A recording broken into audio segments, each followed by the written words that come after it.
talk about FRT and LVRT in PowerFactory.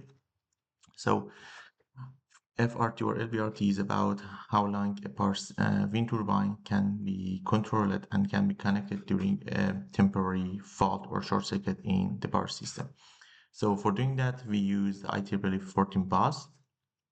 And then from here, from the templates, you can see a couple of templates in about the wind turbine, and for them the control stuff is already connected. So for example, we can use this one, DIgSILENT DIG wind turbine 2.5 mega, and just kind of like this here. And because the rating of the power here is around 100 megawatts or in this range, and this one is around 2.7 mega, it cannot make significant differences. So we should change it. I change it to mega to, for example, 40 MVA wind turbine. Then click OK and OK. And then here we have the transformer. Transformer, we can also increase it to 50 MVA, for example. Click OK. And then we can connect to this bus bar. Because this bus bar is 132 kilovolt, here also we should change this one to 132 kilovolt. So now we should check that everything is working well or not. Everything is working. So here in this model, here we have the plant model, and here we have the full model for the wind turbine.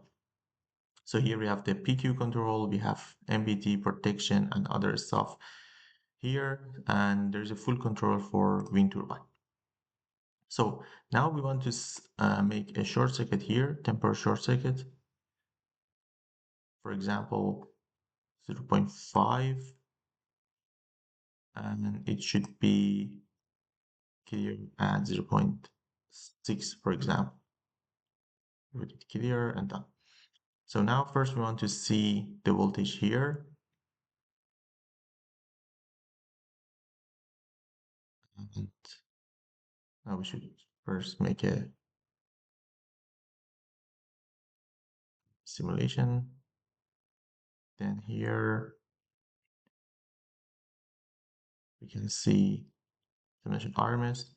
So here we can see, for example, the voltage magnitude is selected already. So we want to see the voltage magnitude. And for this wind turbine also here, we can see the reactive positive sequence reactive current, kiloampere, and also we can see positive sequence active current. These two is essential. So now we can run the simulation for 1 second. First, see the voltage of the bus bar. So you can see here we don't have any fault. And then when we have a short circuit, the voltage will drop, and after removing of the short circuit, the voltage will back. So if we run the simulation for 1 more second, so you can see it will back after around 2 seconds, it will be stable. Now we can also see the currents.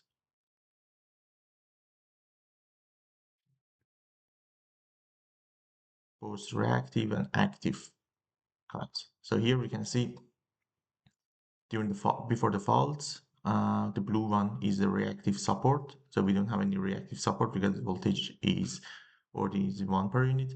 And then when we have a voltage drop, the short circuit voltage will, the current injection, the reactive current will increase. And by the control stuff, it try to move back the voltage to a higher value here. And if you want to design and change the control, so here you can see we have the reactive power control, reactive power control time constant, and the reactive support gain. For example, if I change this one to 10, then we will have instability. So it can be both good and bad side. So here even have the instability.